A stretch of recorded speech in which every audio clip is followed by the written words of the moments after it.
और चलिए आगे बढ़ते हैं और अब बात करते हैं रूस और यूक्रेन युद्ध की।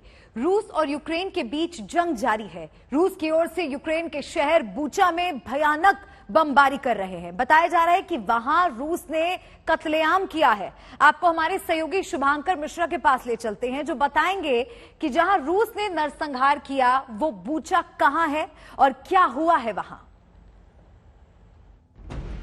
यूं तो रूस और यूक्रेन का युद्ध बीते सवा महीने से जारी है, लेकिन जैसे जैसे रूसी फौज कीव और आसपास के इलाकों से घटती चली गई, लाशों की संख्या बढ़ती चली गई। कहा जा रहा है कि नरसंहार हुआ है। आज तक के हाईटेक स्टूडियो में जब हम मौजूद हैं तो टेक्नोलॉजी का इस्तेमाल करते हुए हम आपको उस स्थान पर ले चलते हैं जिसके बारे में यह दावा किया जा रहा है कि वहां पर नरसंहार हुआ है। ऐसा कत्लेआम हुआ है जिसको देखकर आईएसआईएस की आती है। तो देखिए, यहां हम पहुंच गए हैं। यूक्रेन का आपको नक्शा नजर आ रहा है, राजधानी कीव आपको वहां नजर आ रही है और उस कीव के ठीक बगल में वो बूचा है जहां पर कब्रगाह बना दी गई है। कत्लेआम हो गया है। 60 किलोमीटर की दूरी बताया जा रहा है राजधानी कीव से है, आउटस्कर्ट पड़ता है और यहां पर 400 से अधिक लाशें मिली हैं।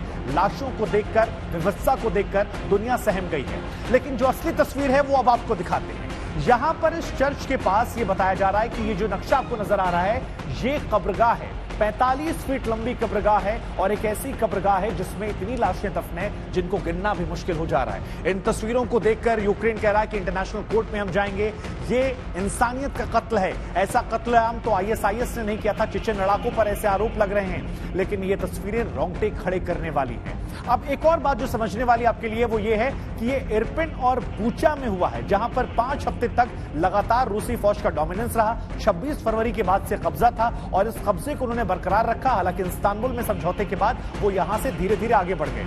लेकिन अब अगर आपको गहराई में समझना है इस बात को, तो टेक्नोलॉजी के जरिए आपको इस युद्ध को और डीपर जाना पड़ेगा। तो आइए हम चलते हैं थोड़ा सा और नीचे और यहां पर आपको तस्वीरें दिखाते हैं, वीडियोस दिखाते हैं, जिनके जरिए आप समझेंगे कि क्यों हम कह रहे हैं कि नरसंहार हुआ है, कत्लेआम हुआ है। अब जितनी दूर तो नजर दौड़ाएंगे केवल और केवल लाश नजर आएगी। हर उम्र, हर वर्ग जो रिपोर्टिंग करने गए उनके पास अल्फाज नहीं बचे। जिन्होंने तस्वीरों को देखा वो इसे बयान नहीं कर पाए।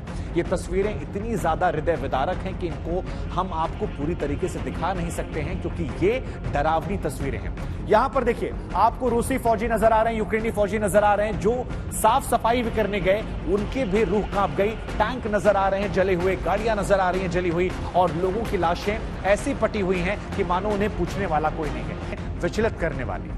अब एक बार फिर हम आपको ले चलते हैं हमारे सहयोगी गौरव सावंत के पास, क्योंकि उन्होंने रिपोर्ट्स भेजी है और इस युद्ध की विभीषिका को, इस कत्लेआम को, नरसंहार को अगर समझना है तो उनकी रिपोर्ट देखनी होगी। उन परिवारों का दर्द समझना होगा जिन्होंने अपनों को खोया है, अपने बच्चों को खोया। यहीं पर खाना खा रहे हैं, यहीं पर रह रहे हैं, मुस्कुराने की कोशिश कर रहे हैं, लेकिन आंखों में दर्द विक्टर के बहुत ज्यादा है। क्यों?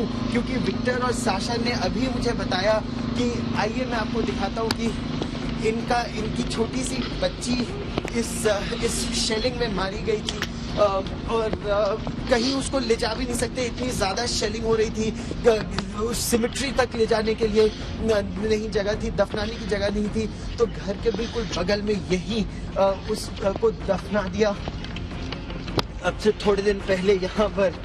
और इनको ये लगता है कि बच्ची को यहाँ बहुत ठंड लग रही होगी, तो रोज सुबह आके चाय भी यहाँ रख जाती है, चॉकलेट भी यहाँ रख जाती हैं। और ये बिल्कुल दिल दहला देने वाली, मतलब हृदय को भेद देने वाली की बात उन्होंने बताई कि करे तो क्या करे, जाए तो जाए कहाँ। देखिए एक और रिपोर्ट गौरव। जला हुआ इन्फेंट्री कॉम्बैट व्हीकल और इस तरह के कई जले टैंक, बख्तरबंद गाड़ियां, चाहे यहाँ पर मर्सिडीज हो, लेक्सस हो, इस तरह के जो जले टैंक और बख्तरबंद गाड़ियां हैं, ये आपको दिखाते हैं कि किस तरह की लड़ाई यहाँ बूचा में हुई। एक तरफ रूस की सेना तो दूसरी तरफ यूक्रेन की सेना। जली बख्तरबंद गाड़ियां, जले घर, तबाह शहर और हजारों लोग रूस और यूक्रेन के बीच हुई इस लड़ाई में बीचों बीच फंसे हुए थे। कईयों ने अपनी जान गंवा दी, कई घायल हो गए। ये युद्ध अभी के लिए तो इस क्षेत्र में, बूचा हो या इरपिन हो, इस क्षेत्र में तो एक तरह से युद्ध विराम है और रूस की सेना पीछे हट गई है। लेकिन प्रश्न यही कि आखिर इन लोगों की को जवाब कौन देगा कि इनकी जो जान और माल का नुकसान हुआ है, जो परिवार हमेशा के लिए तबाह हो गए हैं, उसके लिए जिम्मेदार कौन?